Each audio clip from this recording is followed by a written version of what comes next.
NZ Aerosports, Icarus Canopies, now Gyro. That's right, we've rebranded, and Gyro is our next generation. It honours our founder, as that's the name we knew him by, but Gyro also marks the start of a new chapter. And not to be biased, but it's going to be fucking epic. Long story short, we're more us than ever. So if you're new to the sport, or even a Sky God Ninja Turtle, welcome. I think our valiant leader Lucy, Gyro's daughter, says it best. And we still got that fuck yeah attitude. Rebrand! Woo! Rebrand woo indeed, Lucy. Anyway, head over to gyro.com for more info and get amongst you legends. I was 19, broke, unemployed, and sold my girlfriend's canopy for drug money. So I thought I better sew her a new one. What a sentence, and what a story. This describes the humble yet outrageous beginnings of NZ Aerosports, the home of Icarus Canopies, in the words of our founder himself. From getting a paratrooper toy from his mom, watching parachutes at the DZ as a 6-year-old, jumping off the wharf with a parachute made from bed sheets, doing his first jump at 16, sewing his first canopy on a borrowed machine at 19, and starting to sell parachutes out of a garage in 1986, Paul Gyro Martin had an undying love for the sky.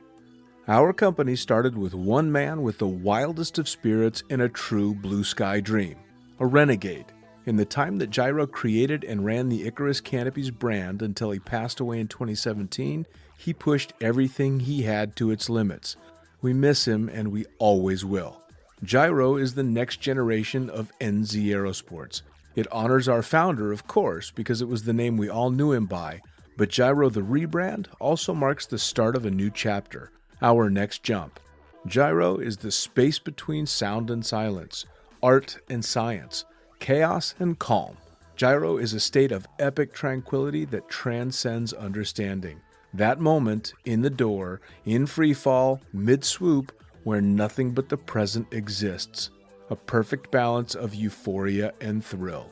Gyro captures our passion for flying and our commitment to designing break-the-fucking-rules canopies that deliver pilots pure, wild flight. Hey gang, so I got a new book out. It's called The Upside of Fear, and it's exactly what you think it's about. It's about the good side of, well, getting scared.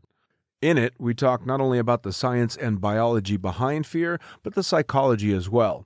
And it's not just coming from me, it's coming from some of the best in the sport. Omar Alhigelan, Jeff Provenzano, Maxine Tate, and so many more have contributed their sometimes terrifying stories to the book to help you overcome your fear. So head to the lunaticfringepodcast.com. You're going to find the link to the book there, as well as the other books. It's available in ebook, paperback, hardback, and audiobook right now. Coming straight from the cockpit, it's another episode of Lunatic Fringe with the fucking pilot.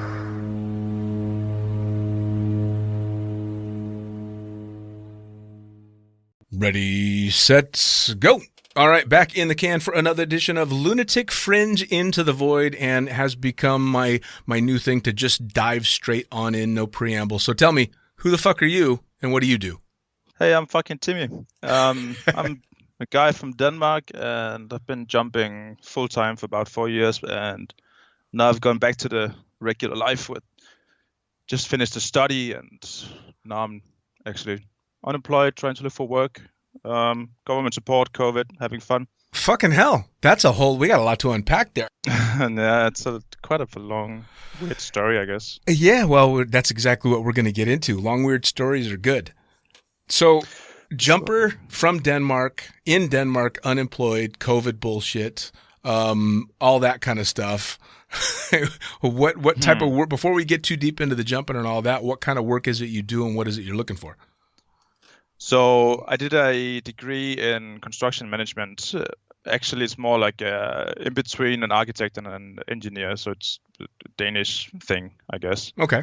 And it's basically super broad. So you don't learn anything specific. So you just learn a lot about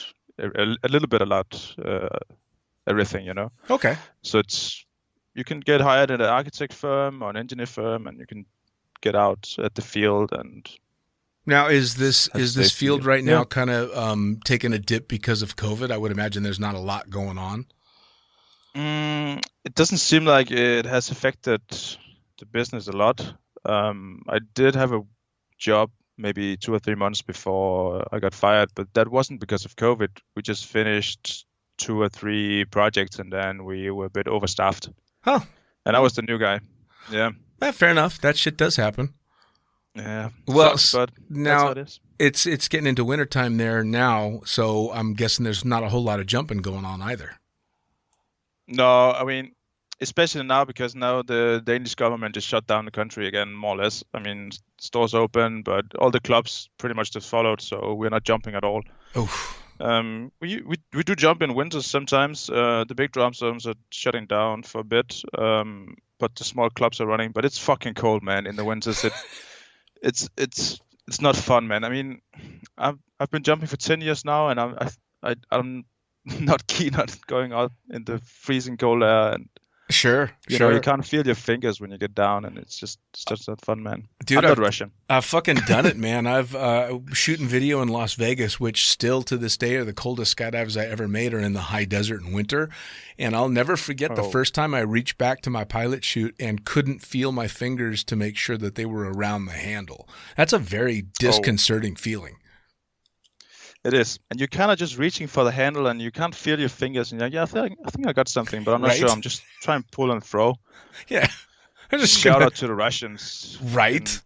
Insane. Yeah. No. The cold weather stuff, I mean, I can handle a few jumps here and there, but for all the time, fuck that. No way.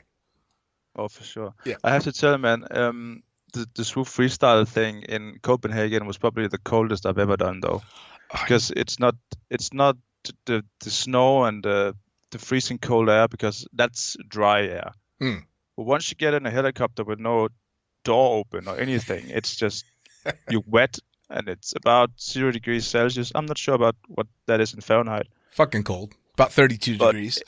It's freezing your bones, man. It's fucking insane. Yeah, has to be. Now, before we start talking about Copenhagen, let's talk about how you got started in skydiving. I mean, I know nothing about skydiving in Denmark. So is it super popular? Was it super popular? You know, how did that first jump happen? I think when I started, that was 2010, September. And I think it's basically like in the States with the small Cessna drop zones. We did get drop zone Denmark in 2015 with a caravan, but before that it was just only 182s and 172s. Sure. Most static line. There's a couple of AFF instructors, but it's a small. Used to be a small place, and it's getting there. But I started doing static line, and then got my Danish license. Was it something you always wanted to do, or it was just a drunk night out, or one of those things that just... No, man, I have this really boring story about my parents' house is probably 2 or 3 kilometers from the airfield, so I've been able to watch them jump since I was, 0 years old. Oh, okay. And it was just one day I thought to myself that it would be fun to try, and then I turned 18 and, grown up, 18 years old. Had to do something fun and deliberating. Sure. Well, yeah, I mean, I don't know. I don't think that's boring, because most of the people that I know, the standard story that I always used to hear was people get hammered and they get dared, and it's something that they always thought of. But to just kind of have it there all the time, that's kind of how I got started in flying airplanes, because I lived close to an airport and always saw the airplanes coming in low or driving past the airport as they were coming. So it just kind of is always there. But that's still not a boring normal story. That's still pretty cool. Yeah, it is pretty. I mean, I actually have this feeling of calmness and the feeling of summer when I hear the sound of an airplane, especially with the 182s, because they usually flew every time it was summer, and I was playing out in the garden, right? So that's kind of a comforting sound just straight to my bones. It's like, Sure. that's a nice sound. I really like that. Which is funny, right? Because I mean, skydivers, the sounds of airplanes can be calming. The smell of jet fuel. How fucking weird is that? Smell of jet fuel, Right? It's It's just all the senses. When you really love something, it's just all the senses are getting. Sure. Well, and it becomes so familiar. It's it just signals all those synapses start firing, and you get all happy and comfortable and shit. Oh yeah. So you learned in Denmark doing static line, you said. Yeah, and then basically did some boring story jumping for, I don't know, 3 years. I did some formation skydiving, and then not much else. I started getting into swooping a little bit because the instructor who dispatched me from my first jump, he was a swooper, probably the only one at the drop zone at the time. And I just remember seeing him and like, holy fuck, that guy's gonna die. And he did a 630 just atop of us. And I looked up and just remember thinking that he was gonna fucking die. Right. No doubt. Right. And then flew past us, fucking landed, and he actually did stand up. So I'm a woofo, and I just watched the guy, thought he was going to die, and then he stood it up after swooping maybe 100 meters on his velo back then. Right. I'm like, yeah, that's what I'm gonna fucking do. That's cool. I want to do that. That's and I mean, that's pretty. I remember the first time I saw a hardcore swooper as well, and it wasn't the visuals that caught me off guard; it was the sound.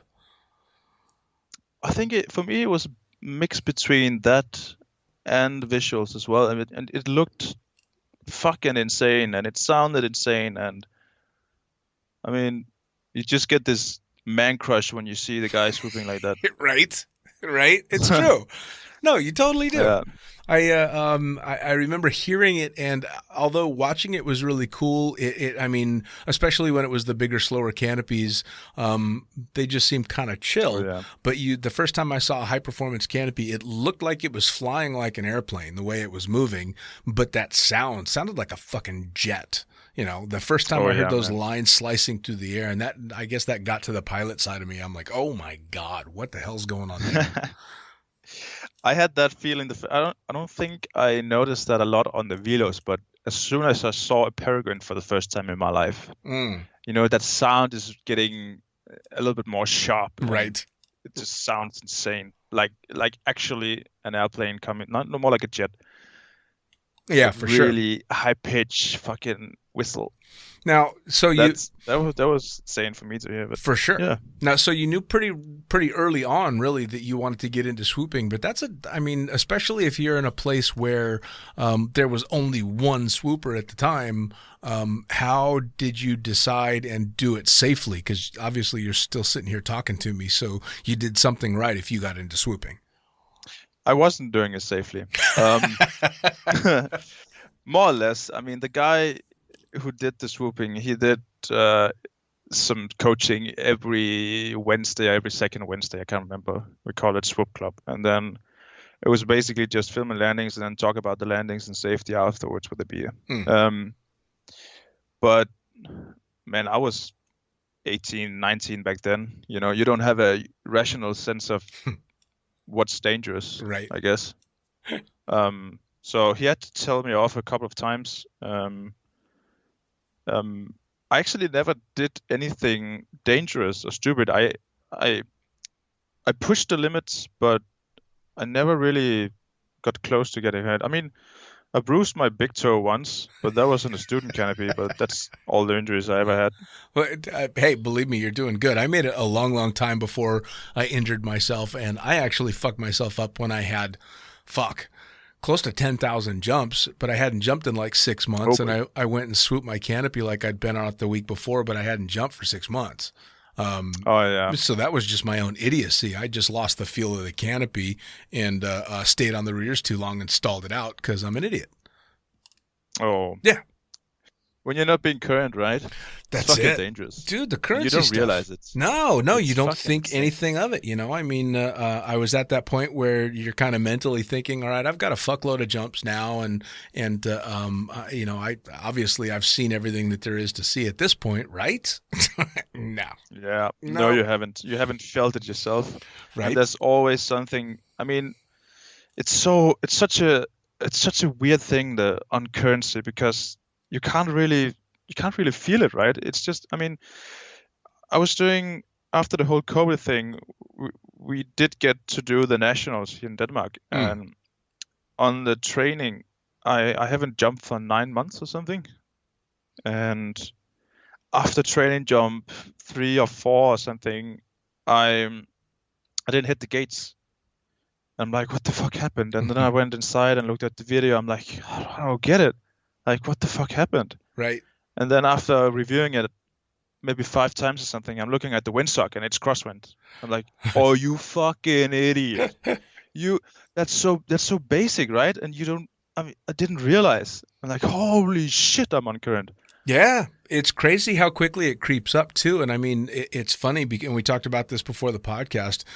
For me on the podcast, it's been great because I've been able to get all kinds of interviews with all kinds of people because everybody's on the fucking ground. But Yeah. this is the most uncurrent. Pretty much every jumper I've talked to this year has been the most uncurrent that they've ever been since they started jumping. I mean, it's a Hey, actually, I have to ask you. Yeah. Did you jump in Las Vegas like always, or did you go around in the States? I started jump a in bit? Las Vegas. That was my home drop zone was Skydive Las Vegas. I worked for every DZ that was in Las Vegas up until the end of 2003, and then I went to Skydive Cross Keys. So I was. So Go ahead. basically, what I'm trying to ask you is like, how many jumps is being on current if you're in the States? Give or take 100 jumps a year? Is that too little? Yeah, I was jumping. Well, I suppose mine was different though. I was never really a fun jumper. I started working in the sport almost right away. So I was doing, I don't know, 600 to 800 jumps a year from Jump Street, right from the beginning. Yeah. Oh shit. Yeah. Okay. So I never even came close to uncurrent when I was a working skydiver. It wasn't until I started flying instead of jumping that I started flirting with getting uncurrent. Yeah. Okay. But, So something that's struck me, because I think that's basically Denmark. If you do, I don't know, 100 jumps for one season or something, it's quite good. Wow. Well, And now I'm guessing though, to get to where you got, and again we'll lead into it because you ended up competing in Copenhagen and stuff. To get to that level, obviously you're not just doing 100 jumps a year in Denmark. You clearly had to do some traveling. I did. Yeah. We're just good at segueing. So I went to New Zealand in 2013 for packing tandems. Okay. I just asked around all the instructors I knew, like, how do you get good? Sure. And they said you have to jump a lot. And to jump a lot, you have to go away from, Denmark, Sure. pretty much. So I got contacted by a guy called Kimbo. He was the guy who founded Drop Zone Denmark later on. But he just heard a rumor back from one of his friends or something that I was looking for a job, and young stud, just really energized. And then I think 2 hours later, from the CEO told Kimbo that they needed a packer, and then until I heard it, I think it took maybe 2 hours, and then 1 hour later they had my CV, and then Wendy Smith, Yeah. which is a fucking legend. Yeah. She was the CEO at Skydive Wanakast back then, and then she contacted me and was like, "Yeah, we can use you for sure. Can you get a visa? When can you come?" And I just fell off my chair and started working on the working holiday visa, Right. and That's went off. I tell you what, man, that is one of my favorite things about skydivers and skydiving. I think it was It would have been 2010. By then, I'd been flying for full time for quite some time, but winter was rolling around, and I was flying for Chicagoland skydiving. So as soon as winter hits there, you're either off with the plane if it's got a gig, or you're just out of work until the spring. A buddy of mine was the manager seasonally for a drop zone called Ballistic Blondes, which is in Paihia in the Bay of Islands in New Zealand. And literally sitting down at the bonfire, I'm like, hey, I don't suppose you guys are looking for anybody in New Zealand? And he's like, well, not really, but why? Who? I'm like, me. He's all, yeah, you got a slot. You want it? Sure, no problem. And that was literally it. Easiest job application. Yeah, literally, it was just yeah, sure, absolutely, no problem. And then, off to New Zealand for fucking 6 months, chucking drogues and landed on the beach and having an amazing time. But it's all just because you know people. And skydiving is such a small, and people like Wendy are just awesome anyway. Oh, for sure. She's a fucking legend, and she's quite humble, and she can be pretty strict, but sure, also a bit of a cowboy. Sure. Well, the first time that I met her actually face to face was last year at Skydive Everest. And I mean, oh yeah, true. That's her show right there. And I was lucky enough to just sit back and watch that whole thing go. And it's pretty fucking epic. So you kind of have to be a little bit of a cowboy and strict all at the same time. So she's perfect for that. Yeah, for sure. Yeah. Yeah. I remember when I came down to our office, I've been watching have you seen the tandem sky surf video or photo? I have. Yeah. So that board was in her office. I'm like, is that the board? Is that it? I'm like, yeah, it is. Oh, that's so cool. Right? I went over to touch it and stuff. It was fucking awesome. Again, that's another thing I love about skydiving is you'll find that the people that you're working with on a daily basis could also potentially be the heroes that you were looking up to when you were getting started, which has been the case with me many, many times. And it's cool because skydiving is still such a young sport that the guy you thought was, the most amazing ever is now the one buying you a beer and shooting the shit with you. And it's so cool. Exactly. Yeah. You can't find that anywhere else. No. What other sport is like that? I guess.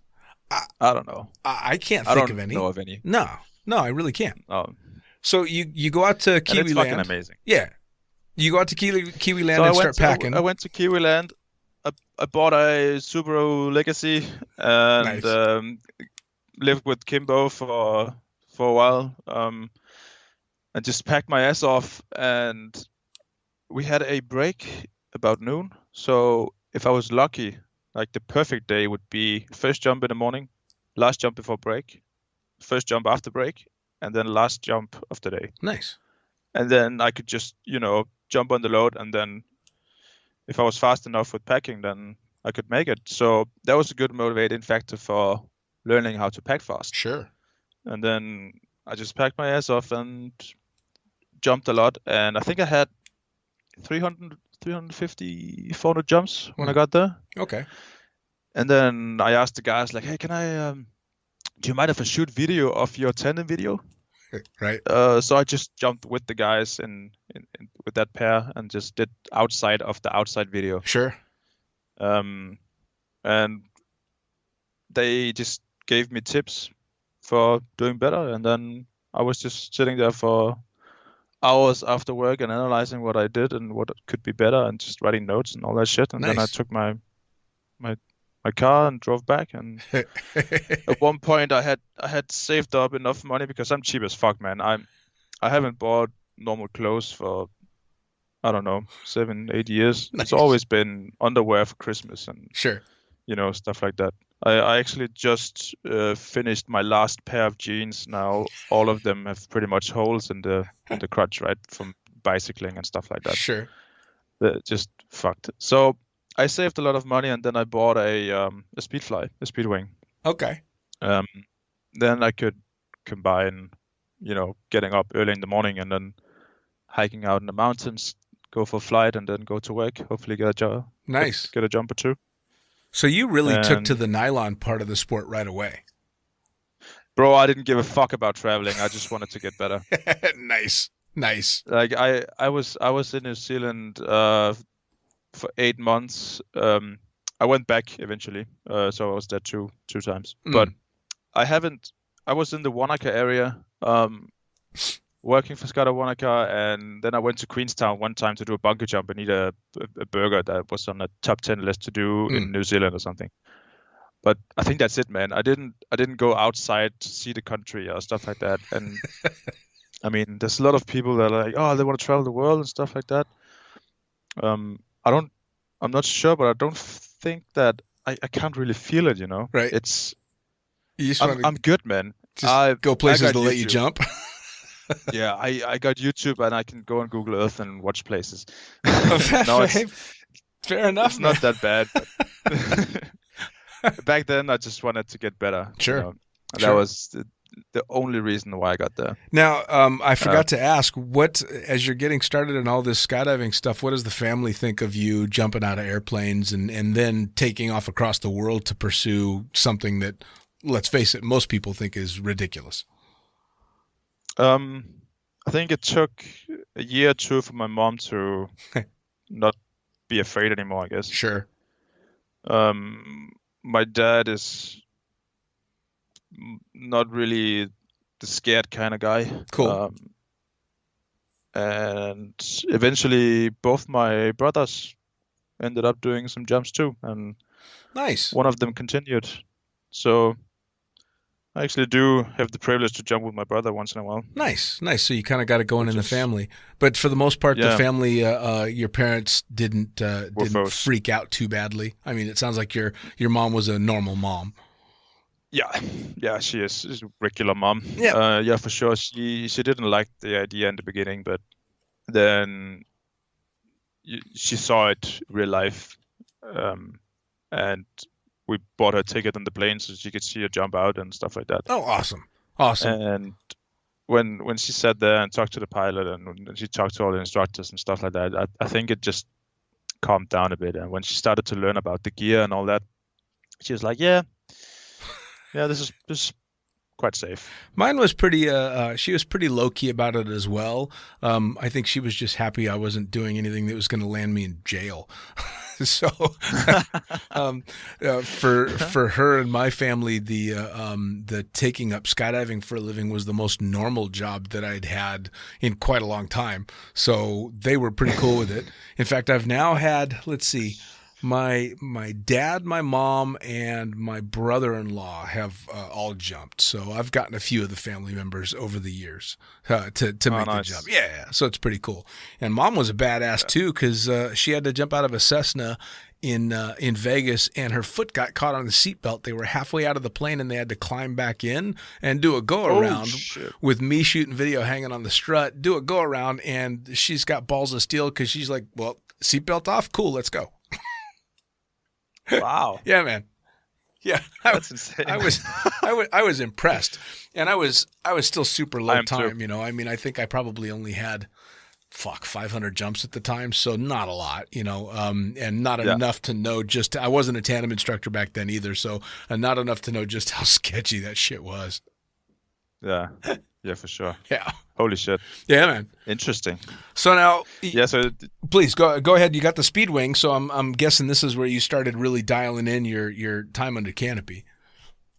Yeah, this is I just needed to get past the surviving part, I guess. Right. Fortunately, there was a Danish dude that I got to know before I went to New Zealand, and he had been speed flying for a lot of years, and he was a freaking badass. And him and I had some Skype calls where he just told me basic stuff about how not to die. And bro, I remember one time it was me and one of my German colleague Tom and a Brazilian guy Alenka.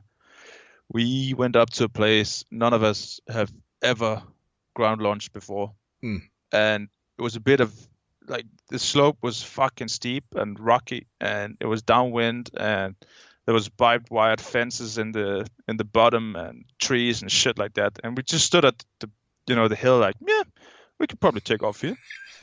And thinking back of that, man, it's just if we took off back then, I actually can't remember why we didn't, but we would have been dead, man. Sure.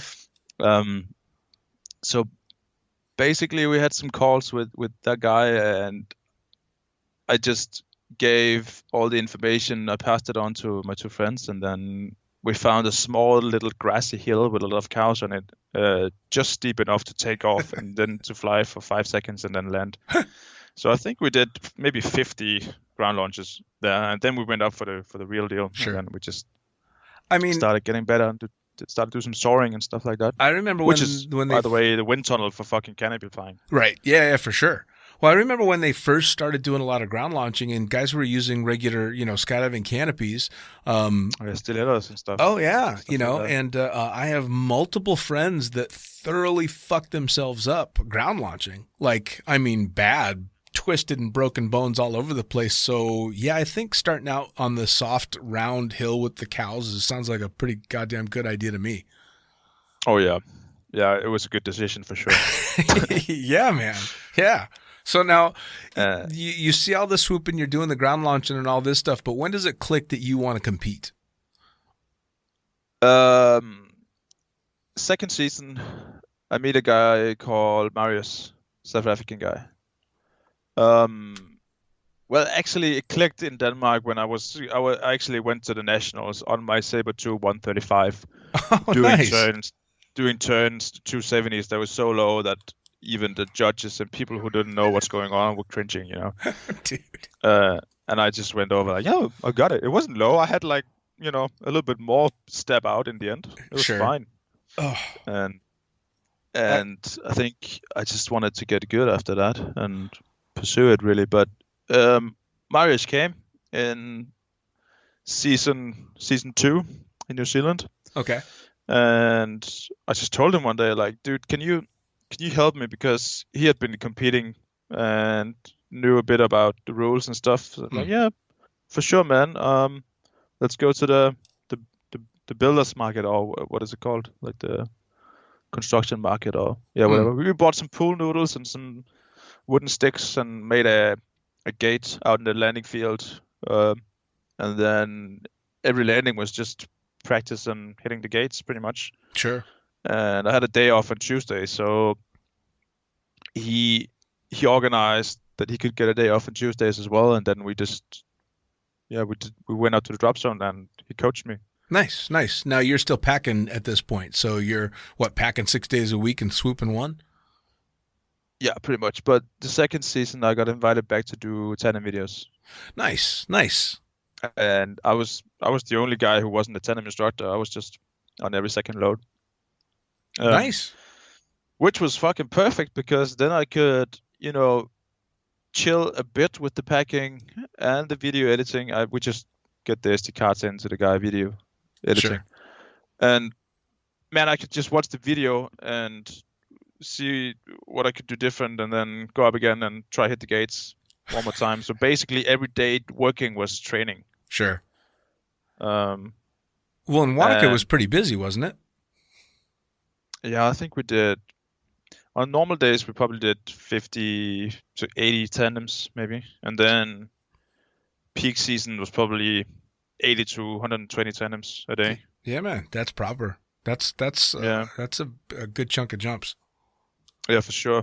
I think we were about 20 instructors, and we were flying a PAC 750 XL.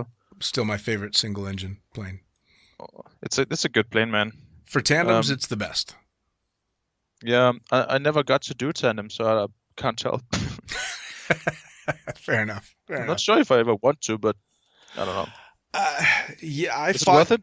Yeah, I fought getting my tandem rating tooth and nail. I did not want to be a tandem instructor because, like you, I was a camera flyer first, and I watched all the reasons why I should never get my tandem rating. You just see, all the stupid shit that happens and the uncontrolled exits and the nasty drogue throws and the fucked up students, and you see them all, and that 2 or 3 that are really good never offset how really nasty they are. But I kind of got forced into it. It was a get your tandem rating or get out.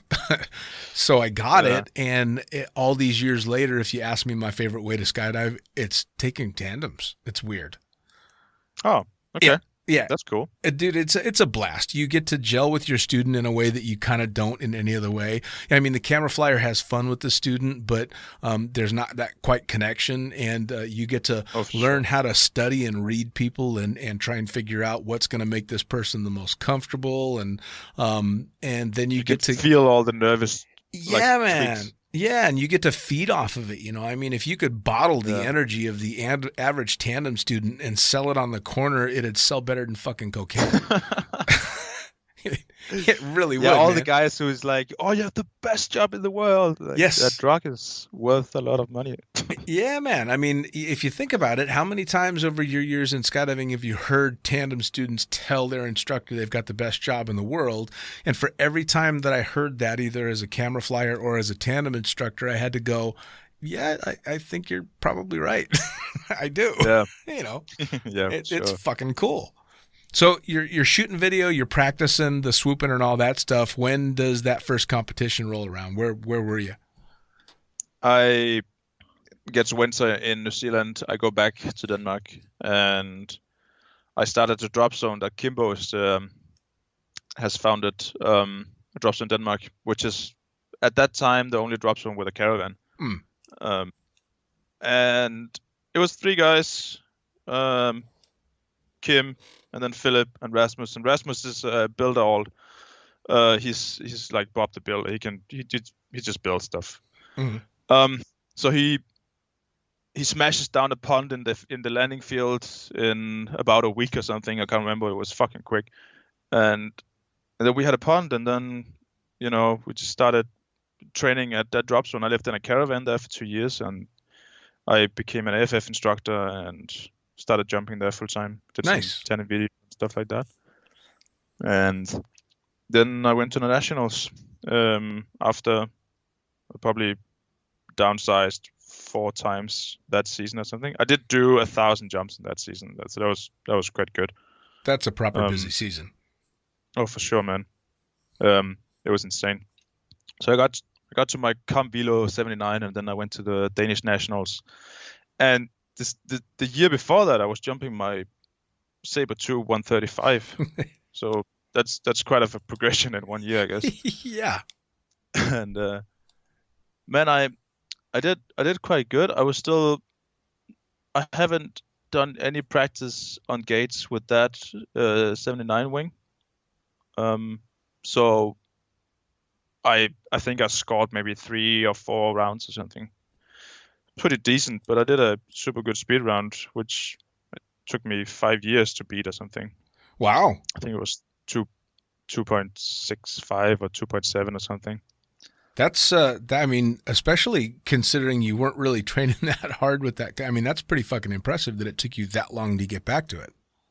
Yeah, I mean, it was dirty low, bro. It was it was in the corner at that point, but it was fucking fast. That's the thing about speed. It's just go low and dirty, man.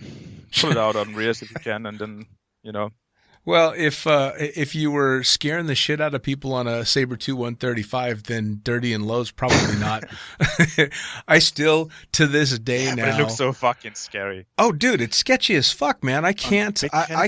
I can watch the modern canopies, the hardcore canopies now land all day long because you have to have that recovery arc start so fucking high. But if you put somebody on a stiletto and do what was normal when I was learning how, I can't fucking watch, man. I'm terrified. I shit my pants every time. I'm like, no, I don't need to see this. Yeah.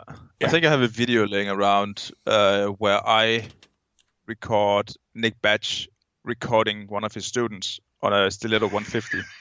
Right. And Nick is just yelling, "He's gonna die! He's gonna die!"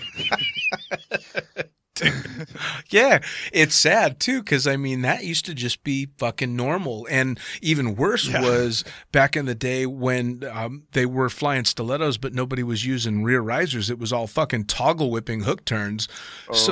You watch these guys pendulumed out, and their bodies are higher than their canopy, and they're 250 feet off the ground. It's fucking ridiculous. Not even. Yeah. It's not ridiculous. even 250. So scary. Yeah.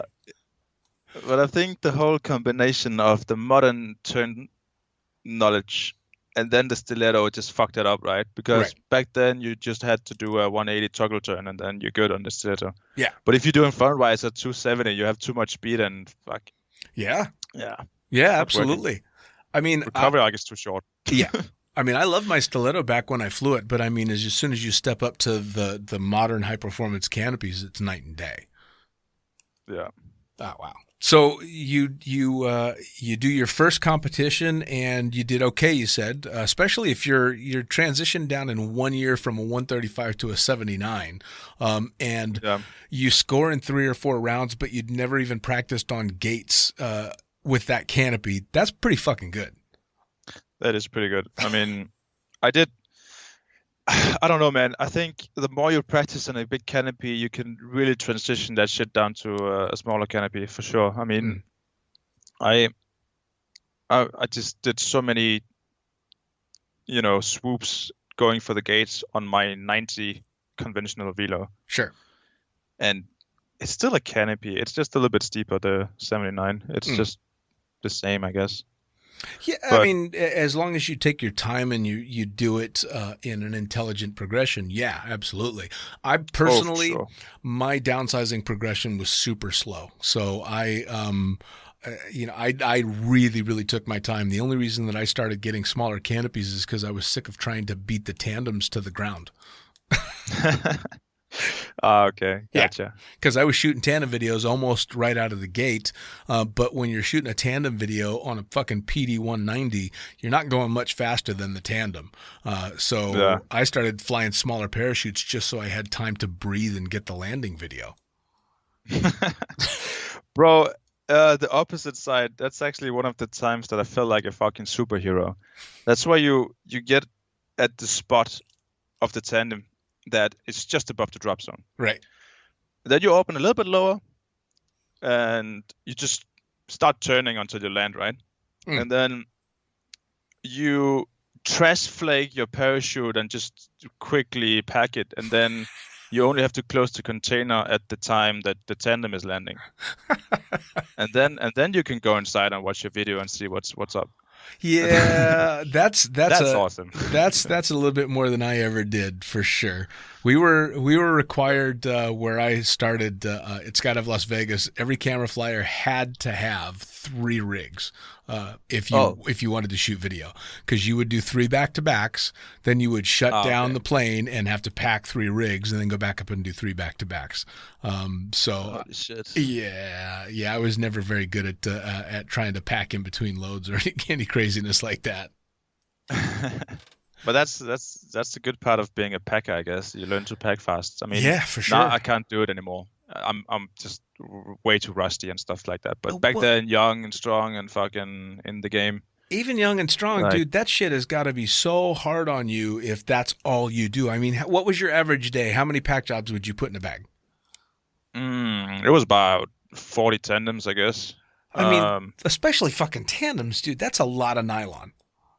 Yeah, it is. We did have hooks in the ceiling, so we didn't have to have it over the shoulder when we were flaking the parachute, which helps a lot.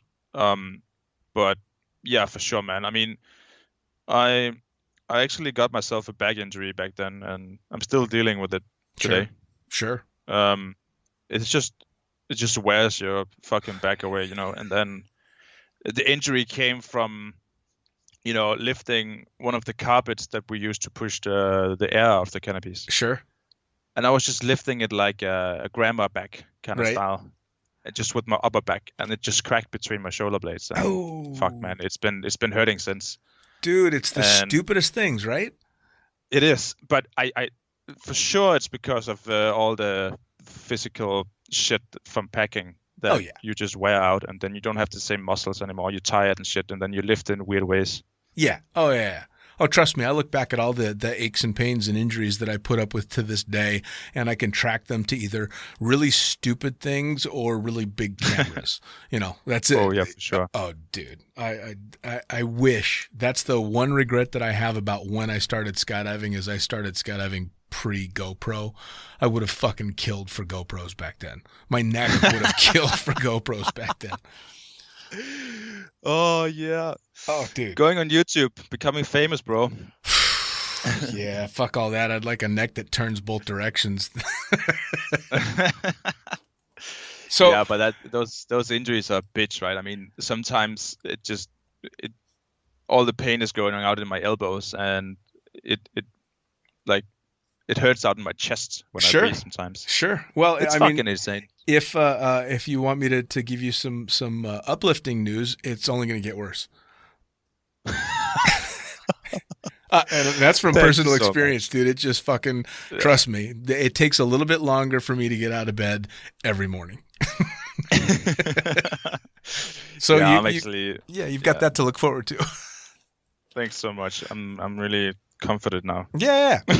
So when we initially started talking, you had actually reached out to me, and you had recommended somebody else for the podcast. But I started flipping through your pictures on Instagram, and all I could think was, why the fuck is he recommending someone else? This guy's got some badass stuff. And then I saw, Copenhagen stuff and all this.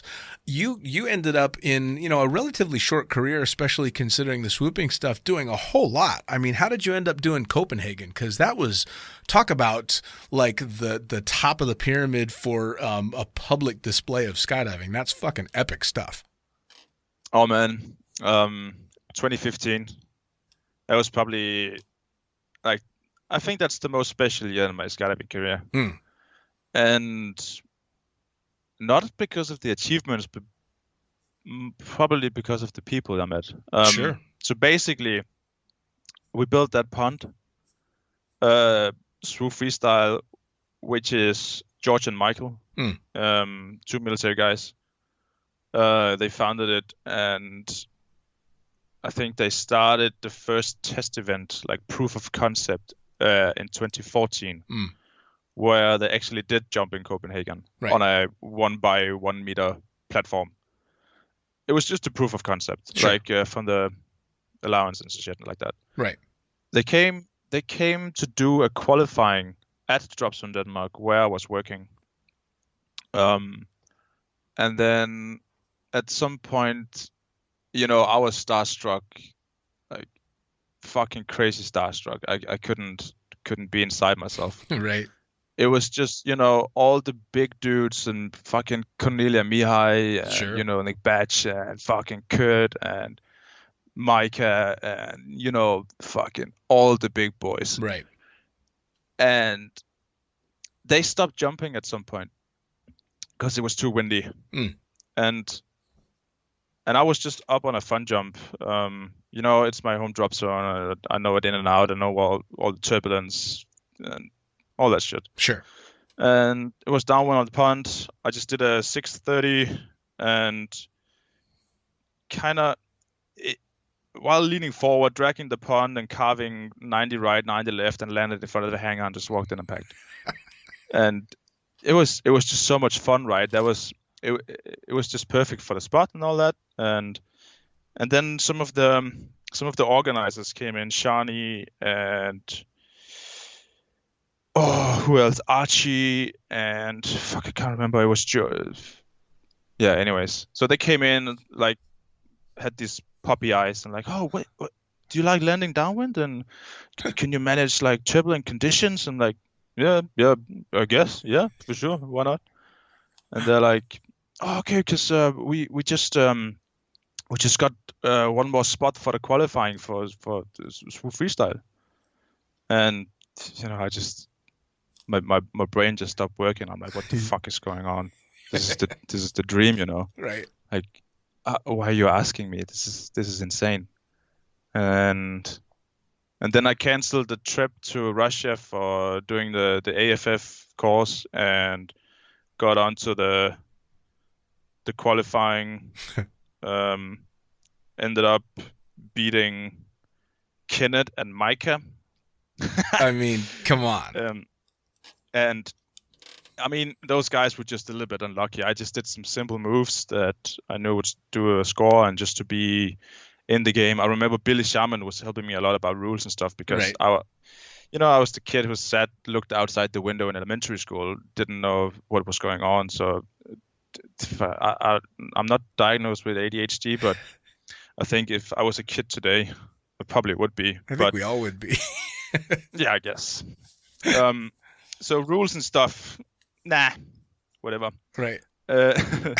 No, it's just I did some switchblade, and Billy told me to just do simple stuff, and I did it, and it worked, and I did a score and got onto it. And then we started the night where we went. The plan was to go to Copenhagen, so I qualified basically. And I remember George coming on, we're like, it's not. I mean, it's nice to have you on board and stuff like that, but this is really not what we have planned. We need to get Micah into the competition. I'm like, yeah, sure, why not? I mean, I wasn't even supposed to get there, so it's fine. But I went into the judging boat with all the other judges and helped out there. See, that's which is fine. But I got to do a demo jump inside the city a couple of days before the competition. Probably the most fucking insane jump I've ever done back then. I bet. You know, over the big city, and I remember it so clearly. I was swooping past the Queen's private ship. I'm like, fuck, this is awesome. Right. And I landed on a platform, and I mean, that's the kind of stuff, and this is probably one of the reasons that I enjoy so much hearing about and talking to the guys that are competing in swooping. More than any other discipline, it seems to be a big family, no matter who's winning or who's losing. Obviously, there's a lot of rivalry there, but you see everybody cheering for everybody else, which is just fucking fantastic. You know, I mean, watching Junior, my good friend Junior, competing and seeing that online and watching him just absolutely shredding and taking down the big boys and trading back and forth all over the place, and then seeing another good friend Pablo Hernandez going out there and smashing it, but seeing everybody on the sidelines cheering for them, even though if that guy that's currently under his wing wins, they lose, they're still cheering huge. And so that's always kind of been the coolest thing about that particular part of skydiving. I agree so much. Not that they aren't all badass, they are, but that's the only side of the competition I see where people really, really want to see everyone else do well, which is fucking awesome. For sure. Yeah. And you see competitors go up to each other and, you know, patting each other on the back from after a bad round or something. And absolutely. Awesome. Absolutely. Another good friend of mine, Olga Nemova, talked about doing a competition where she had fucked up her ankle, but decided to jump anyway. Yeah, Olga. She couldn't actually walk to the aircraft, so her competitors were carrying her to the plane. Oh yeah, and I have that's insane. I have a headbutting love-hate relationship with Olga anyway, because she does some silly things that get her hurt that I just kind of want to thump her for. But she is a badass, and she really, really does push hard just purely for the love of it. But of course, she is for sure dedicated. Oh yeah, but then there's the pragmatic version of me that is like, you asshole, your ankle's trash. Don't fucking jump on it. What are you thinking? You know? Yeah, I think Jeannie did the same actually just recently. I think she fucked up her foot or something. I saw a picture, it was really swollen, and then she just lumps to the plane with crutches. And stuff. You know, I mean, I'm not one to, I am one to throw stones, but I shouldn't be, because I just was looking back through my original logbooks, because I'm coming up on my 25-year anniversary in the sport, and my 25th jump, I broke my fucking leg in Paris Valley on a bad landing, and still jumped again that day knowing my leg was broken. Because I'm an idiot. Yeah, it's fine. You just do an ass landing. Yeah, that's all I could think was the canopy that I shouldn't have jumped in the first place that broke my leg because I shouldn't have been flying it is what I jumped the next jump anyway. I guess just to prove to myself that I could do it. I don't know. So I give Olga shit, but she'll listen to this podcast and laugh because I've done some of the same stupid stuff she does. Olga's awesome. Yeah, absolutely. So now, continuing on with your competition, have you done a bunch more competitions? Are there a bunch more competitions in your future? You know, what's the plan? I did a lot of more competitions back then. I started getting into like Pink Open, which is probably my favorite competition, and I went to the Worlds and stuff like that. And then I started working up a deal with Fluid Wings and got to fly faster parachutes and just really started to compete more. Nice. And it's fucking amazing, man. It's just like you're going out to your family and stuff like that. And I love it. I'm not that young, crazy dude anymore. I don't know. I don't feel much older. I'm 28 now. You're still young. But yeah, I guess I am. I do try to have as much fun as I can, and the whole thing about me taking a degree and stuff like that. I could see people when I was traveling with skydiving that I met people that I didn't want to be. You know what I mean? Like burned out people where I thought like I could see myself in that position. Sure. And home is Denmark, and I just wanted to get a stable life and be a fucking weekend cowboy, I guess. Which is, honestly, it's kind of commendable. I fell into the sport and started working in it because it was the only way I could afford to stay in the sport. And I did get burnt out at one point. At one point I walked away going, all right, fuck, I don't know if I can keep doing this. But I got lucky because I was able to transition into flying the plane, which was a whole new experience in the same world that I still loved without that burnout. But, we've all seen it. People get burned out. It's just too fucking much, man. The lifestyle and the sport and the risks involved, it really can be quite a lot, So if you don't learn how to find your little, niche in it, you're going to end up walking away from it, which sucks because I don't know any skydivers when they start that don't just love it. For sure. Yeah, for sure, man. But yeah, I've been doing a couple of Swoop Freestyles as well. I did have a break in 2017 or something when I started my degree. But basically, I've just been juggling study and part-time jobs and competition. Meanwhile, I got a part-time job in the tunnel when I was studying, which was fucking amazing. So now all the focus has went into free flying pretty much. But well, now the new devil has been born. Especially if you've got access to the tunnel, man. So you got a job instructing in the tunnel? Yeah. Awesome. And it's only part-time, but it's probably, I don't know, 2 shifts per week or something. It's not that much anymore now. It's a different situation and COVID, and I finished my study and I'm looking for a full-time job with the construction and all that. But yeah, I was pumping out maybe 20, 30 hours per week or something in the tunnel. Oh, nice. And well, not flying hours, but working hours. So that was all right. Well, I'll tell you what. It's teaching in the tunnel, and I've said it before, and I'll say it again. The best way to refine your own art is to try and teach someone else because you're forced to try and break down what you do.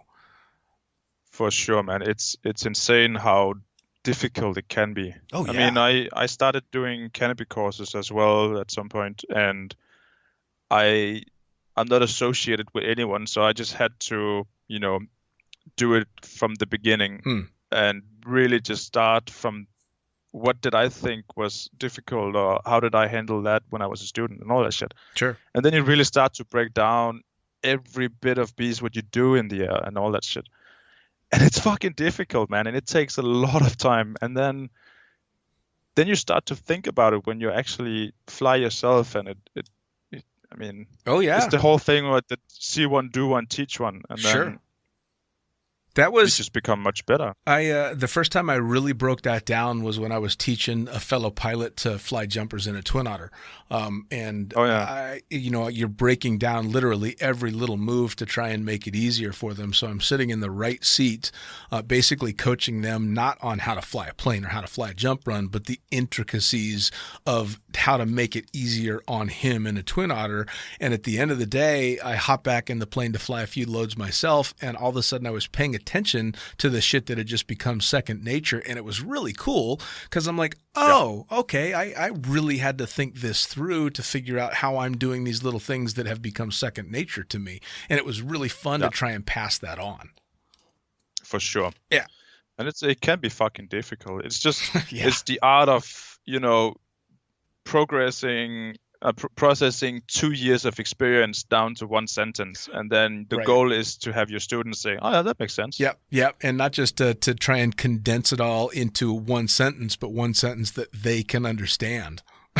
Oh yeah, because that's the people are different. Oh yeah, that's always the hardest part. Is you don't just have to figure out how to condense it; you have to then figure out how to put it in a language that they're going to be able to understand easily. Because everybody processes shit differently. So you become like this junior psychologist, sleuth trying to figure out what buttons to push to make this guy figure it out. Exactly, and you don't have people sitting on your lap so you can feel all the small twitches. right. Yeah, absolutely. And so it's giving though, and you learn a lot from doing it. You do. Plus, it's fun. And that boils down why I say tandems became my funnest reason is exactly that. You have to learn to condense and read people very quickly and figure out how to make them comfortable and give them the best experience. Oh yeah. Yeah. Which is just fun. So if you ever daydream about it, I don't tell people not to get their tandem rating anymore. I used to, but now I say, hey, if it turns out to be something you'd be interested in, then chances are you'd be good at it. Yeah, exactly. Yeah, you never know. So how do people find out about where to find you in the tunnel? How do they find out about where the next competition's coming up? How do they find out about where to get a little canopy coaching from you if that's what they're looking for? You can go on Facebook, Timmi Thomsen, and the same for Instagram. I'm keeping my Snapchat to myself, motherfuckers. But basically, I'm not so active anymore. I think it's basically because there's not much content to create. Sure.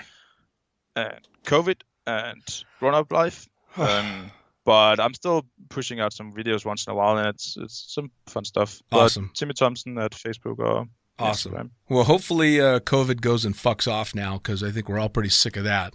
And hopefully, fuck COVID. Right. And hopefully 2021 has a lot more cool shit in store. I know that there's a lot of competitions that have been put on the back burner, and a lot of people have got plans that they're hoping are going to happen. So hopefully this next year cooperates a lot better, because I'm done with this shit too. Me too. Cool. Fingers crossed. Well, Timmy, thank you so much for taking the time to sit down and talk to me. I'm really glad that that we got to shoot the shit for a little bit. Yeah, you too. It was nice. All right, man. Take care. You too. Thanks. Bye. Bye. Well, there you have it. Another episode of the Lunatic Fringe podcast, brought to you as always by, well, wait, not as always, actually. Brought to you now by Gyro. Formerly known as NZ Aerosports, you'll head to gyro.com for their next level line of canopies. By Pussfoot, the Extreme Sports Collective. Head over to pussfoot.com to check it out. By Summit Parachute Systems, check out summitparachutesystems.com to talk to Jarrett Martin and the gang about kick-ass pilot rigs, rigging courses, and more.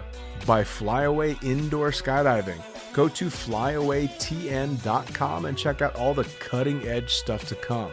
By Pure Spectrum CBD, head to purespectrumcbd.com to check out their wide range of CBD products. And as for us, head to the lunaticfringepodcast.com to listen to any of the hundreds of episodes currently available, hit the link for our YouTube channel, pick up your copy of the Lunatic Fringe book or The Accidental Stripper, and get a sneak peek at upcoming guests. Once again, thanks for listening. We'll see you next time.